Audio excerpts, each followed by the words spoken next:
What is going on, guys? Welcome back to Wrestle Wellbeing, where today I'm going to be going over the next part of my previous booking. If you haven't seen the previous booking, check it down in the description below. I put a link to the previous video. If you want to watch that before you watch this, you can do.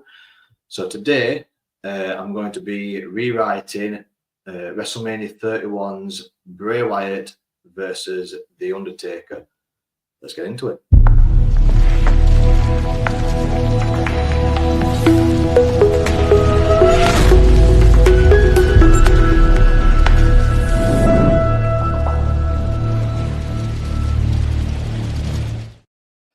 So, WrestleMania 31, Levi Stadium, Santa Clara, California.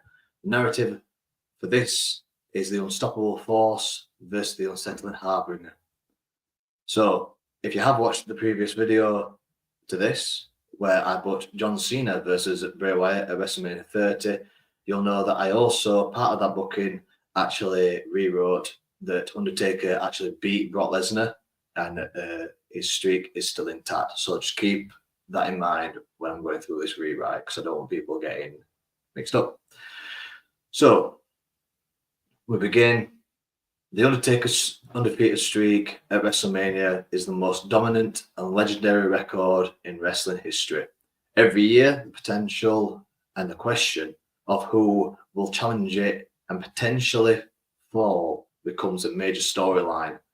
Throughout the year, Bray Wyatt has had a fixation with The Undertaker.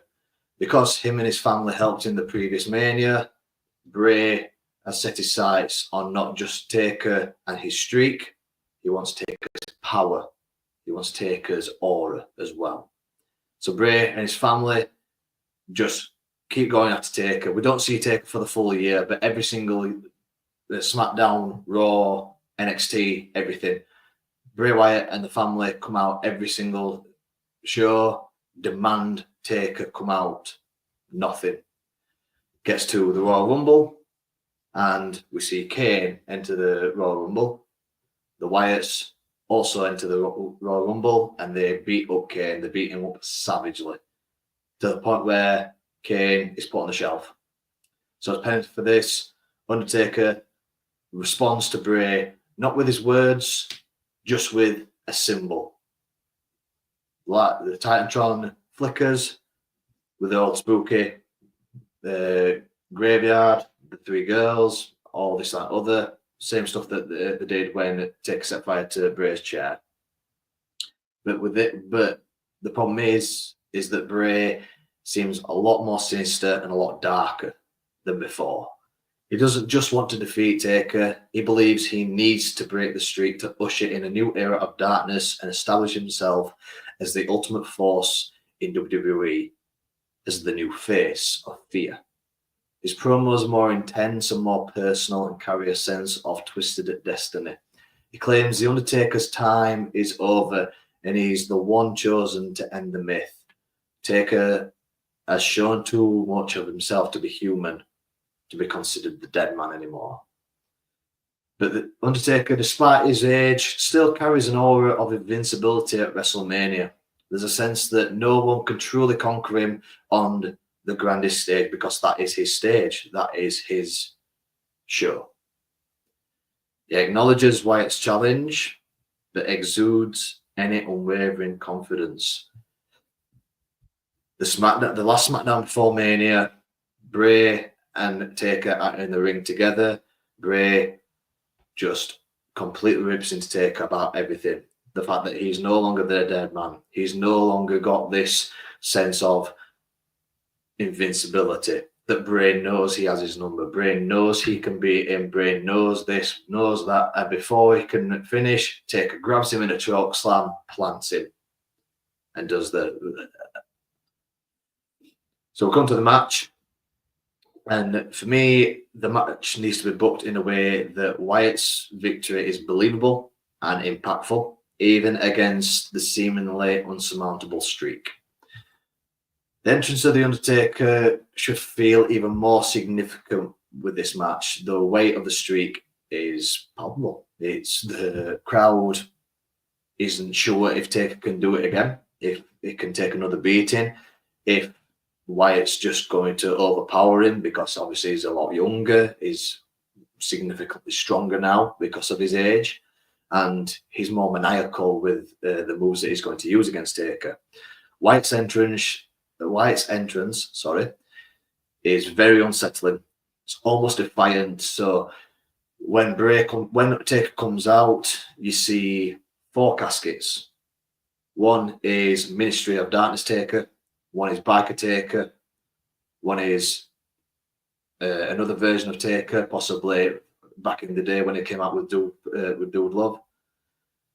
Brother Love, sorry, and the last one is the one who he is currently. And when Bray comes out, he blows out the lantern, and the costumes are gone. They could not be found. They're nowhere to be seen. It's almost as if Bray's saying, "I'm better. I have the power that you had. I've taken your power already. I am the one who is going to take everything from you when I beat you here on your grandest stage." Wyatt and his family need to be present as a formidable and cohesive unit with this match. Wyatt's offense should be brutal and relentless, targeting Undertaker's age and the wear and tear that has been placed on his body throughout the decades, in fact, that he's been going. Should utilize unconventional tactics and show absolutely no fear and no mercy whatsoever.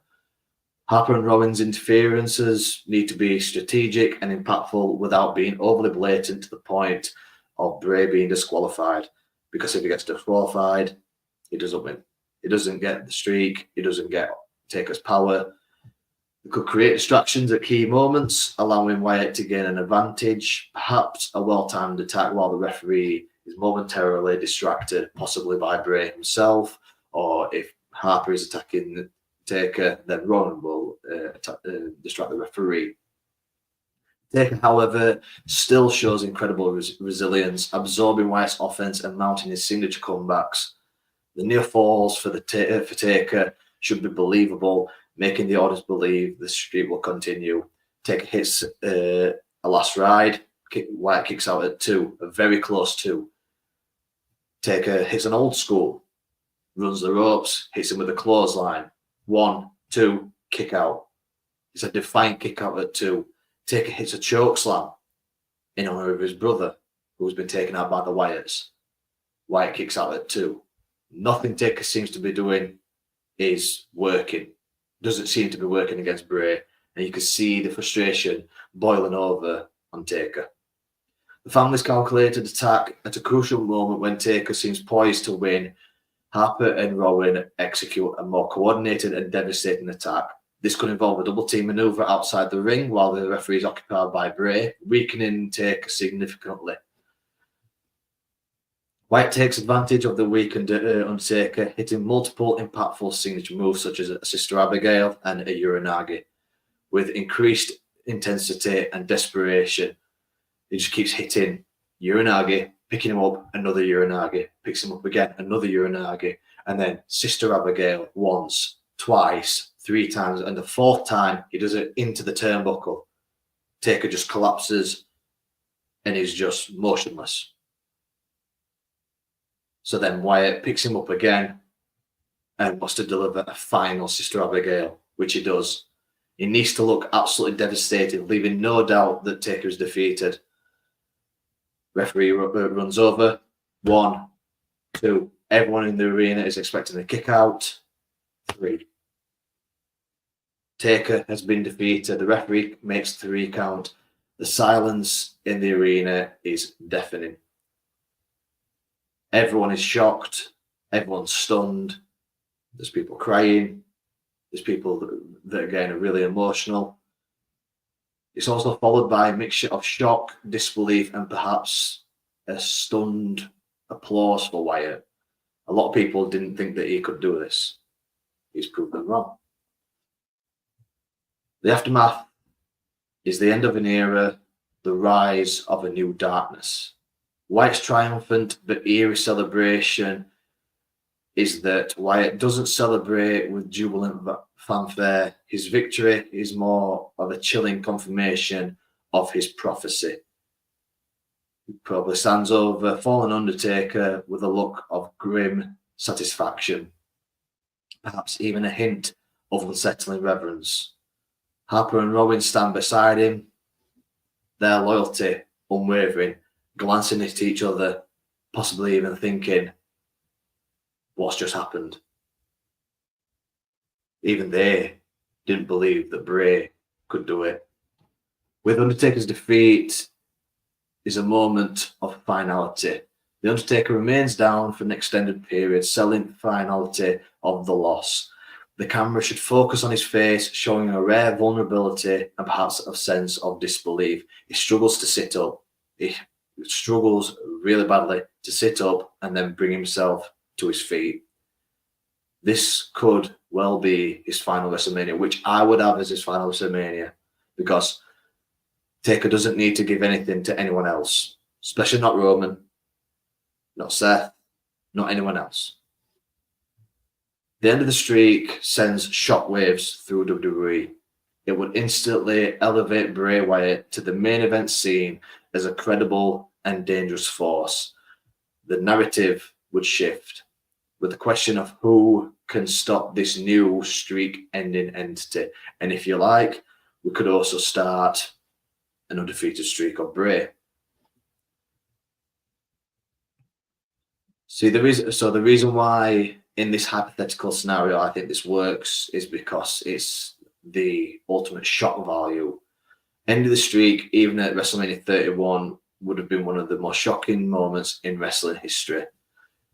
It instantly gives credibility to Wyatt. Defeating Taker at Mania, especially with the streak intact, would have cemented Wyatt as a top-tier villain and a legitimate main event player. It's a very bold, creative decision. Also, while being controversial, would have been a bold move that would have been talked about for years to come. The important consideration is the why. The booking needs to establish a compelling reason why Bray is the one to end the streak. His character's cult leader persona and his belief in his own destiny can serve this purpose.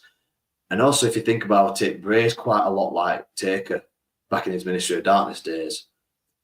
Bray is a cult leader. Taker was a cult leader. It's just that Taker had a lot more people in his corner. It also protects Taker. Even in defeat, Taker needs to be presented as a legend who was finally overcome by a powerful and relentless force, not someone who easily beat him. Because if we think about it, back in WrestleMania 30 against Brock, Brock just destroyed him. And this can actually play into this booking because you have Bray and the family helping Taker last year at Mania. And because Bray wanted to break the streak himself, but they had to physically beat down Brock to stop him from taking down Taker. So, in a way, it kind of foreshadows the Fiend. He hurt and he healed. I wanted the rebooking to focus on Wyatt's victory feeling earned and impactful, capitalizing on the shock value of ending the undefeated streak while establishing Wyatt as a dominant force in WWE. For me, Wyatt does not need a world title.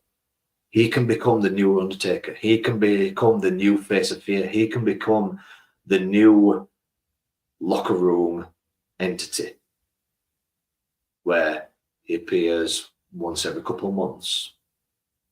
Then at Mania, becomes the person that everyone wants to defeat because he's the one that retired The Undertaker. If you have that, then it makes Bray Wyatt seem invincible and the aura around him will be unbelievable. So it's only a short video, this one, as I got through that booking quite quickly. I do have quite a few rewrites that I've done I've asked friends and family for recommendations as to what they like rewriting with a different outcome, which quite a few have done that, which I do appreciate. So shout out to my friends Tiffany, Liam, and also my brother Matt and Liz, my sister-in-law. If there's anything that you guys want to see me rewrite, let me know in the comments below. If you like this video, please give it a like, share it. If you're new around here, smash that subscribe button. I really appreciate it. I'm also going to put in the comments a poll. So I've got around 7 rewrites that I've still got to go through. Let me know which one you want me to do next, and I'll do my best to do it for you guys. Really appreciate anyone that watches this video, and I really appreciate everyone taking the time out to actually watch this, as it's helping me quite a lot doing these videos with the nice comments and everything, seeing the views go up. For those of you that are watching this video on this channel for the first time, I'm quite a big advocate of mental health, in particular men's mental health.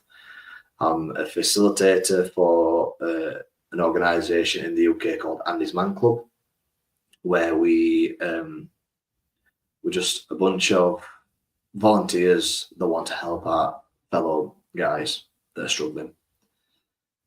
So if you are struggling, if you're a man, a woman, whatever, or whomever, if you are struggling with your mental health, I do recommend that you find help, even if it's talking to your best friend, because at the end of the day, people need to talk.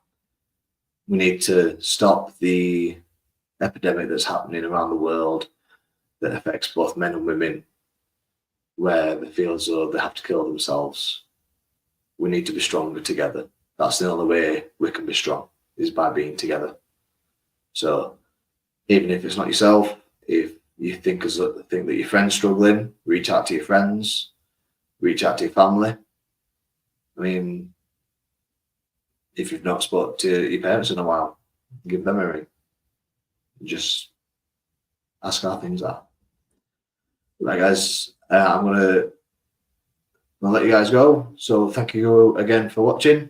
I've been Jim from Wrestle Wellbeing. See you guys later.